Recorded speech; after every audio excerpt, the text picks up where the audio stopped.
यूहन्ना रचित सुसमाचार 13वां अध्याय। फसह के पर्व से पहले जब यीशु ने जान लिया कि मेरी वह घड़ी आ पहुंची है कि जगत छोड़कर पिता के पास जाऊं, तो अपने लोगों से जो जगत में थे जैसा प्रेम वह रखता था, अंत तक वैसा ही प्रेम रखता रहा। और जब शैतान शमौन के पुत्र यहूदा इस्करियोती के मन में यह डाल चुका था कि उसे पकड़वाए, तो भोजन के समय यीशु ने यह जानकर कि पिता ने सब कुछ मेरे हाथ में कर दिया है और मैं परमेश्वर के पास से आया हूं और परमेश्वर के पास जाता हूं, भोजन पर से उठकर अपने कपड़े उतार दिए और अंगोछा लेकर अपनी कमर बांधी। तब बर्तन में पानी भरकर चेलों के पांव धोने और जिस अंगोछे से उसकी कमर बंधी थी उसी से पोंछने लगा। जब वह शमौन पतरस के पास आया, तब उसने उससे कहा, हे प्रभु, क्या तू मेरे पांव धोता है? यीशु ने उसको उत्तर दिया कि जो मैं करता हूं तू अब नहीं जानता, परंतु इसके बाद समझेगा। पतरस ने उससे कहा, तू मेरे पांव कभी न धोने पाएगा। यह सुनकर यीशु ने उससे कहा, यदि मैं तुझे न धोऊं तो मेरे साथ तेरा कुछ भी साझा नहीं। शमौन पतरस ने उससे कहा, हे प्रभु, तू मेरे पांव ही नहीं वरन हाथ और सिर भी धो दे। यीशु ने उससे कहा, जो नहा चुका है उसे पांव के सिवा और कुछ धोने का प्रयोजन नहीं, परंतु वह बिल्कुल शुद्ध है। और तुम शुद्ध हो, परंतु सब के सब नहीं। वह तो अपने पकड़वाने वाले को जानता था, इसीलिए उसने कहा, तुम सब के सब शुद्ध नहीं।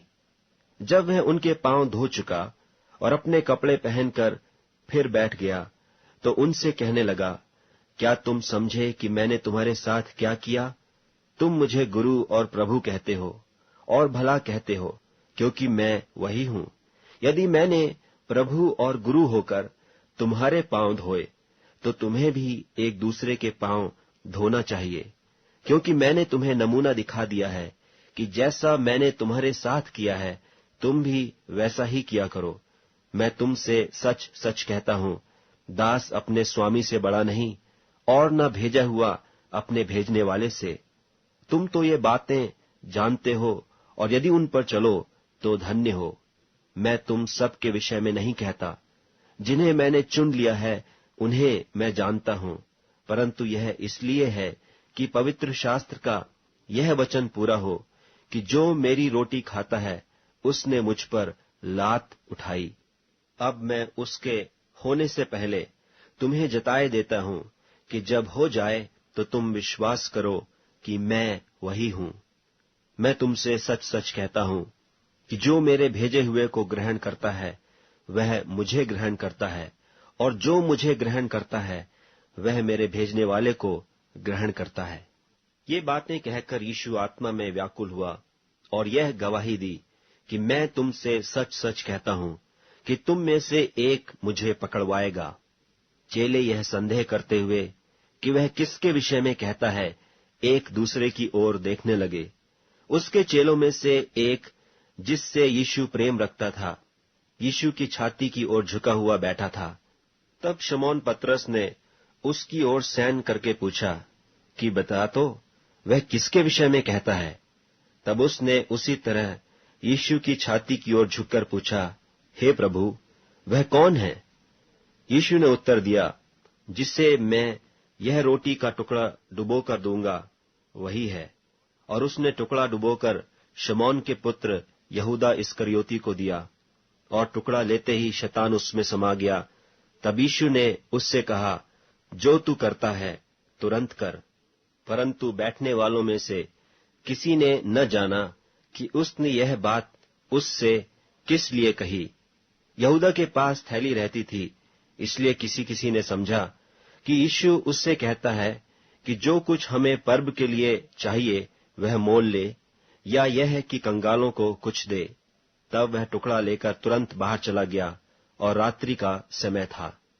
जब वह बाहर चला गया तो यीशु ने कहा, अब मनुष्य के पुत्र की महिमा हुई और परमेश्वर की महिमा उसमें हुई, और परमेश्वर भी अपने में उसकी महिमा करेगा, वरन तुरंत करेगा।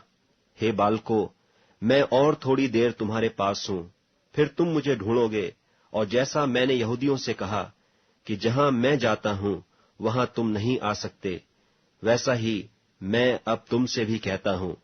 मैं तुम्हें एक नई आज्ञा देता हूं कि एक दूसरे से प्रेम रखो। जैसा मैंने तुमसे प्रेम रखा है, वैसा ही तुम भी एक दूसरे से प्रेम रखो। यदि आपस में प्रेम रखोगे तो इसी से सब जानेंगे कि तुम मेरे चेले हो।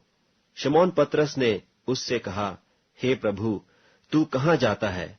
यीशु ने उत्तर दिया कि जहां मैं जाता हूं वहां तू अब मेरे पीछे आ नहीं सकता, परंतु इसके बाद मेरे पीछे आएगा। पतरस ने उससे कहा, हे प्रभु, अभी मैं तेरे पीछे क्यों नहीं आ सकता? मैं तो तेरे लिए अपना प्राण दूंगा। यीशु ने उत्तर दिया, क्या तू मेरे लिए अपना प्राण देगा? मैं तुझसे सच सच कहता हूं कि मुर्ग बांग न देगा जब तक तू 3 बार मेरा इनकार न कर लेगा।